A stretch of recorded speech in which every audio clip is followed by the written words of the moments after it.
언시국 TV 핫 인터뷰. 오늘은 언론인 출신 국회 과방위 위원 노종면 민주당 의원을 만납니다. 저는 지금 노종면 의원실에 와 있습니다. 연일 수고가 많으십니다. 네, 안녕하세요. 노종면입니다. 네, 오늘 인터뷰 성실히 임하겠습니다. 어제 그 국회 개회식 한복 입고 참석하셨나요? 저는 개량 한복, 그러셨군요. 도포만 위에 걸치고 뭐라고 할까요? 나름대로 그 균형을 잡아본다고 완전한 그 한복은 아니고 개량 한복 입었습니다. 네. 이 국힘의원들의 그 상복은 좀 기시감이 좀 들었습니다. 그거 어디서 본 거 아닌가요? 2008년도 제가 YTN에서 해고될 때 그때 해고자가 6명이었고 또 이제 징계자들 다 하면 이제 30여 명이 한꺼번에 징계를 당해서 그때 뭐 YTN 해고 사태 이렇게 불렀잖아요. 그때 저희 내부에서 이른바 상복 투쟁, 블랙 투쟁을 했습니다. 그리고 그 이제 복장으로 우리의 의지 또는 입장을 밝히는 그 일종의 퍼포먼스에 방송계가 다 동참을 했어요. 그 기억이 많이 흐려지셨겠지만 그 당시에 SBS 앵커 가운데 신동욱 현 국힘의원 그리고 손석희 대표 그 당시에 MBC 백분토론 진행자였습니다. 대다수 그 방송 진행자들이 검은 계열의 양복을 입고 진행을 했습니다. 여성 진행자들도 검은 계열의 옷을 입었습니다. 그랬군요. 그 국힘의원들이 어디서 본 건 있는 모양이군요. 자, 이제 본론 들어가겠습니다. 단도직입적으로 개정방송 3법 추석 전 시행되는 겁니까? 지금 이미 시행은 됐고요. 지금 경과 규정이 있어서 그 안에 뭐 공영방송 이사회를 구성하거나 또 보도 전문 채널에 보도 책임자를 선임해야 하거나 이런 해야 하는 의무들이 발생을 이미 했습니다. 근데 문제는 이것이 실질적으로 현실에 반영되기 위해서는 방통위가 개편되거나 정상화돼야 돼요. 그 관련법을 조만간 통과시킬 예정입니다. 네. 그렇다면은 정치권, 더 정확히 얘기하면 정권이 KBS 사장, MBC 사장 뽑는데 개입한 일은 앞으로 없는 겁니까? 못합니다. 하고 싶어도 못해요. KBS 이사회가 15명으로 규정이 되는데, 구성이 되는데, 15명 가운데 국회가 추천할 수 있는 몫이 6명입니다. 그 가운데 의석 비율을 나누기 때문에 여야가 또 그것을 거의 반분하게 돼요. 지금 의석수로는 민주당이 4명을 추천하게 됩니다.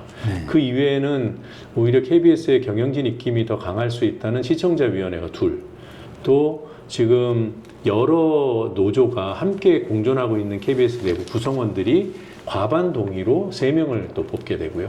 그리고 미디어 학회 또 법조계에서 뽑게 되는, 추천하게 되는데 민주당이 여기에 다 개입해서 장악하고 우리가 원하는 이사회를 구성하고 나아가서 100여 명의 그 국민들이 일반 국민이 참여하는 사장 후보 추천위원회까지 좌지우지할 수 있다면 민주당은 아마 거의 뭐 우주 최강의 정당이 아닐까 불가능합니다. 네. 민주당이 그 정기국회 대비 워크숍을 여셨더군요. 거기서 뭐 사회 대개혁 완수를 결의하셨던데 언론 개혁에 국한할 때 9월 정기국회에서 어떤 성과를 기대하십니까? 저는 일단 아까 말씀드린 대로 방송통신위원회가 새로운 조직으로 개편되거나 대체되거나 또는 정상화돼야 되는데 그것이 문재인 정부 때부터 쭉 이어온 어떤 그 법 개정 노력의 결과물로서 이루어져야 된다고 봅니다. 그 노력을 오래전부터 저희 과방위 중심으로 이루어져 왔고 노력이 이제 결실을 맺을 단계여서 추석 전에는 그러니까 이번 정기국회 내에는 반드시 방통위와 관련된 법제가 새로 정비된다. 이거는 약속이기도 하고요. 어떻게 보면 우리 민주당의 의무이기도 합니다. 이게 안 되고 늦어지거나 실패하면 방송법을 통과시킨 의미가 퇴색합니다. 퇴색하는 정도가 아니라 무의미해져요. 이건 당연히 해야 됩니다. 네. 저희 언시국이 그 언론단체 최초로 이제 징벌적 손해배상제 도입하라는 성명을 냈습니다만은 이 건 언론사 대상의 징벌적 손배제 도입하는 언론중재법 개정 이건 지금 어떻게 돼갑니까? 지금 열심히 추진하고 있고요. 그리고 또 현업단체, 시민단체, 그리고 학계, 다양한 계층 분야의 전문가들 만나서 논의하고 있고요. 이미 민주당이 구성한 특위 안에 외부 전문가들이 이제 참여하고 계십니다. 그리고 단체들과의 어떤 공개, 비공개 토론회나 간담회들을 지속적으로 지금 하고 있고요. 그래서 제가 볼 때는 일정한 수준의 그 방안, 개정안이 나오는 것은 저는 피할 수 없는 어떤 국민적인 명령이라고 봐요. 다만 이 법안이 얼마나 합리적일 것인가. 실제로 현장에서 작동을 했을 때 우리가 얘기하는 피해자 구제에 도움이 되고 또 나아가서는 근본적으로 언론의 어떤 역할, 책임과 자유를 균형 있게 보장해내는 이런 법이 될 수 있을까. 합리성을 담보한 보장할 수 있는 그러한 법안 만드는 것이 목표이고 저는 가능하다는 매우 기대에 섞인 전망을 하고 있습니다. 네. 어제도 언론중재법 개정 방안 마련 위한 토론회 하셨더군요. 네. 좀 새로운 얘기가 나왔습니까? 일단 언론계에서는 전반적인 취지에는 공감한다. 이게 이제 21대 때와는 많이 바뀐 입장이에요. 되게 고맙게 생각을 하고 다만 이번 법이 개정이 될 경우에 언론을 위축시키는 이른바 봉쇄 효과가 있을 수 있으니 소위 말하는 권력자들, 뭐 저 같은 국회의원이나 고위공직자 그리고 대기업, 또 대기업 임원, 또 대주주, 이렇게 소위 말하는 힘이 있는 그런 주체들은 징벌적 손배를 요구하는 그런 권리를 제약해야 된다. 아예 배제했으면 좋겠다. 이런 입장을 밝혔습니다. 그런데 어제 토론회에서 구체적으로 우리 민주당의 입장은 완벽하게 배제하는 것보다는 일정한 제약을 두어서 언론계에서 우려하는 봉쇄 효과를 차단하고 이런 그 제약이 만약에 일괄적으로 배제될 경우에는 그런 권력자를 향한 악의적인 오보는 존재하지 않는다라는 전제가 있어야 되는 거잖아요. 거기에 대한 답을 언론 스스로도 못 내립니다. 저는 악의적인 오보가 존재한다고 굳게 믿고 있어요. 믿는 게 아니라 이미 파악하고 사례들을 가지고 있습니다. 그러니 이건 규율은 해야 돼요. 다만 언론계가 우려하는 봉쇄 효과, 그러니까 소송하지 않아도 되는데 굳이 하는 그런 것들을 막기 위한 실효적인 방안으로서의 그런 제약 장치들, 제한 장치들 이게 충분히 가능하다고 보고 언론계를 설득하고 있는 과정입니다. 네. 조금 맥락이 다릅니다만 노란봉투법도 말하자면 그런 사회적 강자들이 그 노조를 향해서 그런 뭐 과도한 손배 네. 이런 걸 한 걸 막는 그런 맞습니다. 그래서 예. 우리 당 내부에서도 그런 걸 이제 괴롭힘 소송, 뭐 봉쇄 소송 이렇게 표현하잖아요. 네. 강자가 약자를 괴롭히는 수단으로, 탄압하는 수단으로 또는 권리 주장을 봉쇄하는 수단으로 소송을 악용하는 거죠. 네. 손배도 세게 걸고 가압류 들어가고 또 명예훼손 소송 걸어서 결과가 어찌 되든 그냥 힘들게 만드는 거예요. 네. 형사적으로 민사적으로 그런 것들을 못하게 해야 하는데 근데 뭐 소송을 제기하는 단계에서 그런 소송인지 아닌지 누군가가 이렇게 결정을 내리기는 어렵잖아요. 그래서 법원의 힘을 빌어서 법원이 본안을 다루기 이전에 당사자의 요구가 있으면 이 소송의 성격이 무엇인지 먼저 판단해라.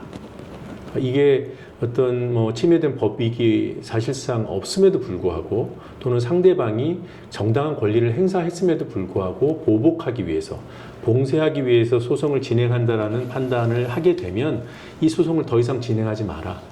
그래서 종국 판결을 내려버려라. 그 소송을 건 당사자에게 각하 판정을 내린다든가의 방식으로 소송을 중단시키고 소송 비용을 부담시키는 이런 제도가 있으면 막무가내로 덮어놓고 소송을 하고 보는 이런 것들은 좀 줄어들지 않겠나. 완벽하진 않겠지만 이게 정책 목표입니다. 그것을 이제 손배 가압류로 우리가 부르는 노조 탄압 수단에는 일부 이제 적용을 해본 거죠. 네. 그런데 꼭 그런 유형만 존재하는 건 아니잖아요. 네. 광범위하게 존재하는 것이 사실입니다. 그래서 우리 민주당 내부에서도 괴롭힘 소송 방지법이라든가 또는 민법 개정을 통한 그런 약자들의 보호 장치라든가 이런 것들을 법제화하려고 노력하고 있어요. 근데 이 부분을 언론도 우리도 그런 봉쇄 소송의 피해자일 수 있다라고 주장하는 거예요. 네. 저는 뭐 일견 타당한 주장이라고 봅니다. 다만 그 주장이 언론중재법 때문에 그것이 강화 악화된다라는 결론으로 이르는 것은 비약이라고 보는 거죠. 그래서 봉쇄 소송의 우려는 어떤 식으로 우리가 차단할 수 있는가? 거기에 대한 이제 해법을 저 나름대로는 또는 우리 특위에서는 합리적으로 연구하고 있고 그 대안을 언론계에 제시하고 있는 겁니다. 네. 유튜브 채널의 그 허위 조작 정보 유통, 이른바 가짜 뉴스 문제, 이 문제에 대해서도 과방위 내지는 민주당 차원에서 어떤 논의가 지금 이루어지고 있는 거죠? 네. 네. 소개를 좀 해주시죠. 유튜브는 사실상 언론의 기능을 하죠. 네. 또 경우에 따라서는 더 큰 파급력을 가지고 있고 그러면서 언론이 부담해야 하는 그런 책임들은 부담하지 않고 뭐 어떻게 보면 이미 늦었어요. 네. 매우 강력하고 실효적인 제재 수단이 필요하다. 여기에는 사회적인 합의가 이미 있다고 생각합니다. 다만 그걸 어느 법에 담아서 규율할 것인가 여기에 대해서 법기술적인 어떤 논의가 지금 진행 중이에요. 정보통신망법에서 이미 유튜브 등을 규율하고 있기 때문에 거기서 일정한 조건에서 뭐 징벌적 손배를 물게 한다든가 이런 방식을 검토할 수 있을 것이고 또는 언론중재법을 지금보다는 더 강화된 방식으로 정정보도를 하게 하고 또 손해배상을 물리게 한다면 유튜브도 이 방식을 준용하도록 하는 그런 이제 법 적용이 가능하겠다. 그래서 이 두 가지 법, 언론중재법과 정보통신망법을 동시에 개정할 것인가, 선택적으로 하나에 몰아서 개정할 것인가 이런 논의를 하고 있습니다. 네. 언론중재법으로 규제할 경우에 그 유튜브를 언론으로 이렇게 좀 규정하는 그런 과정이 필요해 보입니다. 그렇죠. 네. 그래서 조금 규정이 복잡할 수 있겠다라는 그런 판단들을 하고 있는데 방법이 없지는 않다고 보고 있고요. 네. 그리고 유튜브를 언론으로 인정하는 그런 차원이 아니라 네. 언론 자유가 보장되는 어떤 그 언론으로 인정하는 그런 게 아니라 사실상 언론의 역할을 하기 때문에 그 범위 내에서 언론이 받고 있는 제약을 당연히 적용받게 이런 차원에서 접근하는 겁니다. 그래서 언론으로 의제하는 거죠. 규율에 있어서만 네. 언론으로 인정하는 것은 아닙니다. 네. 알겠습니다. 저희가 그 징벌적 손배제 성명을 낸 이후에 바로 어제였습니다만은 저희가 운영위원회를 열어서 징벌적 손배제와 더불어 사실적시 명예훼손죄 폐지를 이제 그 말하자면 의제화하는 그런 성명을 그 내기로 결론했습니다만은 사실적시 명예훼손 뭐 이 과방위 소관은 아닙니다만은 말하자면 이제 그 형법과 정보통신망법에 그 규정이 되는 것 같습니다만 이 문제도 좀 심각하지 않습니까? 어떻게 보십니까? 여기에 대한 아직 당의 입장을 제가 확인하지 못해서 말씀은 이제 개인 사견을 전제로 말씀드리겠습니다.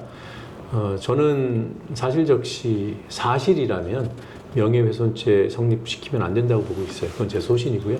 네. 이게 이번에 언론중재법 개정 그런 논의를 하는 마당에 함께 고려됐으면 좋겠다. 왜냐하면 언론중재법 개정에 대해서 우려를 표하는 쪽에서는 형사적으로도 지금 어떻게 보면 괴롭힘을 당할 수 있는데 민사적으로도 지금보다 부담이 더 커지면 언론이 위축된다 이런 얘기를 해요. 저는 개인적으로 과장된 측면이 있다고 봐요. 네. 그러지 않도록 여러 장치를 설계해서 담을 것이고 그렇다면 그런 우려는 지금보다 더 위축 효과가 커질 것이라는 우려는 다소 가정됐다고 저는 봅니다만은 그것과 무관하게 사실을 보도하고도 책임을 져야 하는 부분은 이거는 죄로 성립시키는 것은 무리하다라고 저는 봅니다. 최소한 어떤 공적 인물에 대한 사실적시 명예훼손은 폐지해야 된다라고 보고 있습니다. 네. 그렇게 보실 뿐더러 전망도 좀 해보신다면 현실성이 있다고 보십니까? 저는 뭐 우리 당내에도 그런 비슷한 인식을 하고 계시는 분들이 있다고 보고요. 다만 논의가 지금 촉발될 수 있는지 의제로 올라올 수 있는지는 잘 모르겠어요. 워낙에 여러 의제가 많이 올라와 있어서. 네.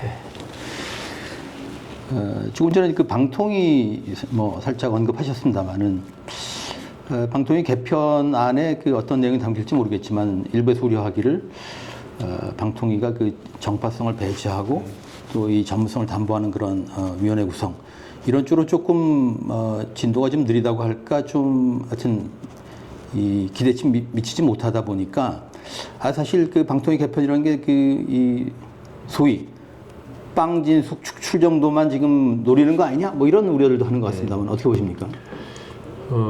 지금 방통위가 기능이 어떻게 뭐라고 할까요? 비정상이에요. 방송인데 지금 대한민국 국민 상당수가 IPTV라는 플랫폼을 통해서 방송 시청을 하십니다. KBS도 IPTV를 통해서, YTN도 IPTV를 통해서. 그런데 그 IPTV 이 사업자, 통신 3사를 규제하는 정책 부처가 과기부입니다. 처음부터 그랬던 게 아니에요. 소위 말하는 IPTV 등의 유료 방송 정책 권한을 과기정통부, 과거에 미래창조과학부로 이관한 것이 박근혜 대통령 시절이에요. 그때부터 이거는 잘못된 행정행위고 되돌려야 한다는 논의가 있었습니다. 문재인 정부 내내 그런 논의가 있었고 법이 발의됐고 근데 실패했죠. 네. 결론을 짓는데 실패했고 지난 3년 동안은 아예 논의 대상에서 배제됐던 겁니다. 그래서 어떻게 방통위를 현실화, 방송 정책을 담당하는 기구로서 현실화할 것인가는 이미 뭐 규모로 치면 절반 이상이에요. 그 방송 플랫폼, IPTV 등을 방통위로 이관해 와야 된다. 여기에 대한 방향성은 갑자기 이진숙 얼굴을 보니까 떠오른 것이 아니라 네. 이미 몇 년에 걸쳐서 있었던 거고 지난해부터 과방위 차원에서 논의해온 사안입니다. 그것의 결론을 이번에 새 정부가 출범하고 이 국정기획위원회 중심으로 정부조직 개편을 논의했잖아요. 지금 결론을 내리지 않으면은 또 몇 년이 뒤처집니다. 지금은 결론을 내야 될 시점이고 그것의 결과로서 이진숙 위원장이 직을 잃게 되는 것이죠. 네. 현재로서는 방통위 개편이 어떤 내용으로 만들어질 것 같습니까?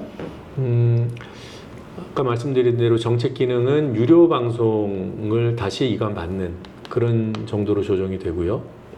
그럼 당연히 과기부에 있는 인력들이 상당수가 방통위로 넘어올 것이고 또 그 방통위 이름도 그에 걸맞게 위원회 이름이 바뀔 것이고요. 지금은 방송미디어통신위원회로 그래서 OTT 정도만 빼놓은 모든 미디어, 그 방송 미디어, OTT와 신문 미디어를 배제한 방송 미디어를 다루는 정책 그 기구로서 방통위가 기능하게 될 것이기 때문에 방송 미디어 통신위원회로 이름을 바꾸기로 내부에서는 조정이 돼 있습니다.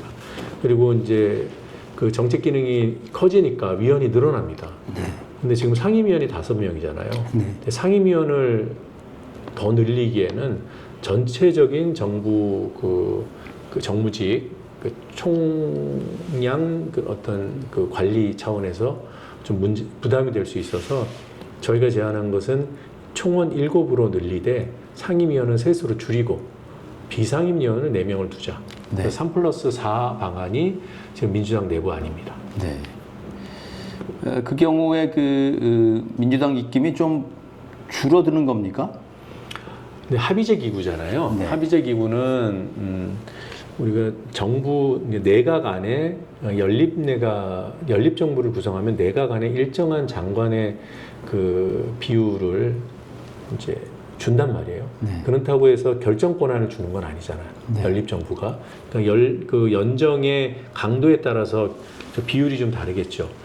근데 그 합의제 기구는 한 부처의 연정이라고 저는 생각해요.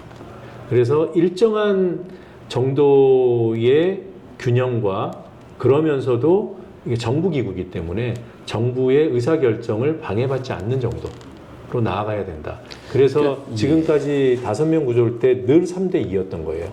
네. 이번에도 아마 4대3으로 뭐 추천 주체들에 대한 논의는 조금 더 있어야 되겠습니다만 대통령 또 여야 그 추천을 대입했을 때 4대3이 되도록 설계하지 않을까 그렇게 저는 판단하고 있습니다.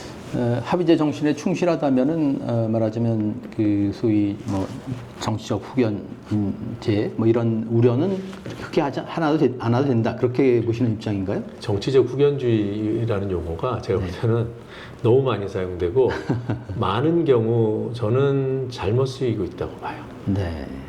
방통위는 정부기구예요. 정치가 하는 영역입니다.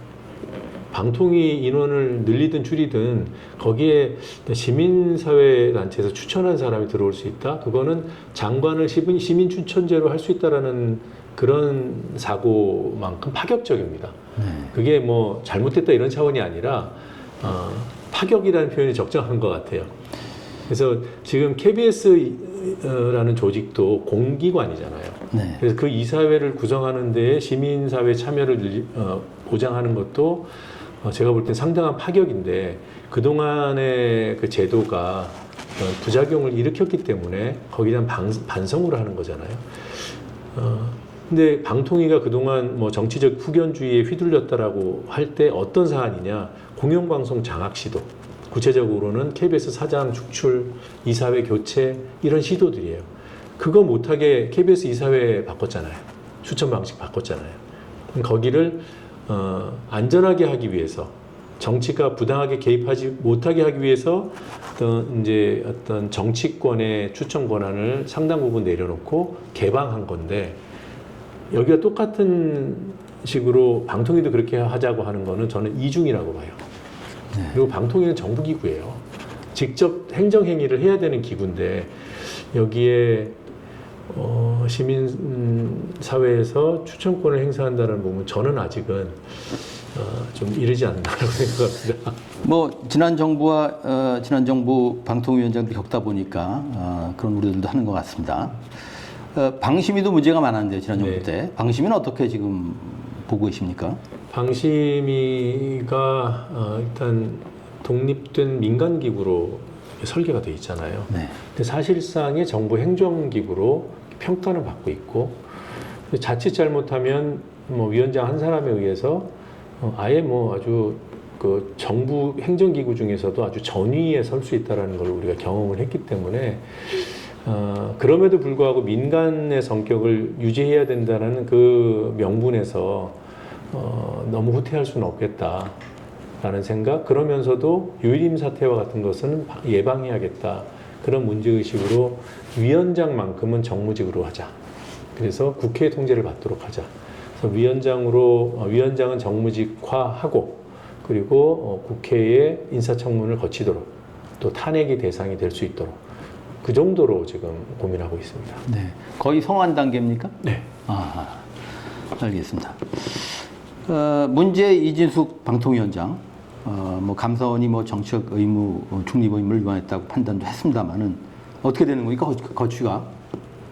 조직이 기존의 방통위가 없어지고 새로운 방통위가 생기는 거예요. 네. 그래서 저희가 지금 논의하고 있는 것도 개정법이 아니라 제정법입니다. 새로운 법이 만들어지고 그 법에 따라서 새로운 조직이 만들어지는 거예요.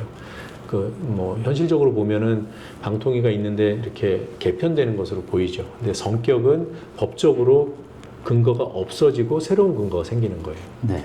이진숙 위원장은 자동으로 아웃입니다. 네. 순조롭다면 언제쯤 아웃입니까? 저는 이제 법이 통과되는 시점은 저는 9월이라고 보고요. 네. 그러면 법 시행을 바로 해야 된다고 보고. 네. 그러면 빠르면 9월 말, 늦어도 10월 중에는 이진숙 씨에게 네. 위원장이라는 호칭을 안 붙여도 되지 않을까 싶습니다. 알겠습니다. 그러면 박장범 KBS 사장 거취는 어떻게 되나요?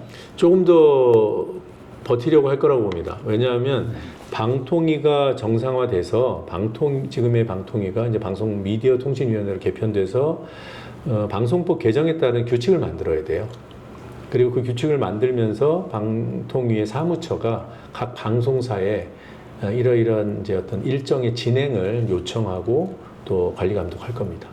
그러면 그게 시작되는 게 이제 방통위가 구성이 돼야 되잖아요. 새로운 위원으로. 그게 한 달이 걸릴지 두 달이 걸릴지 모르죠. 그래서 9월에 법이 통과되면 저는 아무리 오래 걸려도 한 달 반 내지 두 달 안에는 위원회 구성이 끝나야 된다고 봅니다. 그래서 마지노선은 저는 11월 중순이라고 보고요. 11월 중순까지 방통위가 구성이 돼서 지금 사무처가 규칙 마련은 준비하고 있거든요. 그건 이제 사무처에서 실무적으로 준비는 해야 되는 거고 한다고 답변을 했어요. 하고 있고 이것이 새로운 위원회가 의결해 주면 됩니다. 그럼 그때부터 11월 중순이나 말부터 실질적인 절차가 진행이 되는 거죠. 그럼 준비를 하고 있던 회사에서는 빨리 결론이 날 거고 그렇지 않고 뭐 무책임하게 그냥 방임하고 있던 회사에서는 그때부터 실질적인 절차가 진행될 겁니다. 그러면 KBS 사장 선출이 그 시점, 규칙이 마련되는 시점으로부터 한 2달 정도 본다면 내년 1월까지 넘어갈 수도 있겠다. 네. 근데 그런 절차가 가시화되면 박장범 지금 현 사장은 재출마를 위해서 네. 사퇴할 수도 있다. 라고 봅니다. 아니면 뭐 직을 유지하면서 하려고 할 수도 있고요. 네. YTN 공채 출신이시고 언론노조 YTN 지부장을 지내셨지 않습니까? 연내 YTN의 정상화도 가능할 거다 이렇게 얘기를 하셨던데 연내 정상화를 전제로 할 때 정상화 방안은 무엇이고 로드맵은 어떻게 됩니까? YTN과 연합뉴스TV는요. 네. KBS, MBC랑 달라요. 방송법에서 규정하는 내용이 달라요. KBS, MBC는 방송법이 통과되고 발효되고 3개월 이내에 이사회를 구성해야 됩니다. 그리고 그 이사회가 그 다음 일정 기간 내에 사장을 뽑도록 돼 있어요. 그게 언제 끝날지 모릅니다. 그런데 YTN과 연합뉴스TV 보도 전문 채널은 방송법이 공포되고 3개월 이내에 사장을 뽑으라고 돼 있어요. 그리고 보도 책임자도 새로 선임하라고 돼 있어요. 임명 동의지에 따라서. 그러면 이제 8월 말에 공포가 됐으니까 9, 10, 11월 말까지 이걸 해야 됩니다. 그런데 YTN의 정상화는 이것만으로 완성되는 건 아니에요. 왜냐하면 지분을 인수해서 사형화되는 과정에 문제가 있었다고 보기 때문에 그리고 그 과정에서 방통이라는 행정기구가 부당하게 개입하고 졸속 심사 그리고 졸속 또는 위법 매각 승인을 해준 거거든요. 방송사업권을 인정해주는 행정조치가 지금 유효한 것처럼 돼 있어요. 그런데 이 조치는 우리가 여러 그 사건의 그 소송 결과에서 확인하듯이 불법적인 이인 의결에 따른 겁니다. 이걸 방통위 스스로 새로 개편되는 방송미디어통신위원회에서 이 조치를 무효화해 줘야 됩니다. 그것으로 YTN이 정상으로의 회복, 뭐 다른 도약 이거 아니라요. 기존으로의 회복이 가능해집니다. 그래서 제가 그런 행정 조치는 결단의 문제이기 때문에 평가와 결단의 문제이고 평가는 너무 분명하기 때문에 결단해서 조치를 취하면 된다. 유진기업이 아무리 돈을 들여서 YTN을 사갔어도 그 행위가 불법 부당함으로 새로운 행정기구가 책임 있는 행정기구가 기존의 이들의 방송사업권을 인정해줬던 행정조치를 무효화, 취소시켜야 된다. 그럼 그 다음에 유진은 인수했던 그 지분을 팔아야 되는 거예요. 네. 그 과정을 거쳐서 YTN이 비로소 정상으로 회복한다라고 저는 보고 있습니다. 유주인이 이 지분을 매각해서 주인이 바뀌는 것까지 포함해서 다 연내 이루어질 것으로 내다본다 이런 입장. 저는 행정조치가 나오는 시점을 빠르면 연내로 오는 겁니다. 네. 우리 정부가 결단하고 새로운 방통위가 결단하면 아까 말씀드린 대로 새로운 방통위는 늦어도 11월 안에 출범해야 돼요. 어느 사안보다 최우선적으로 방송사들, 방송을 정상화하는 조치를 취해야 됩니다. 지금 올스톱 상태잖아요. 네.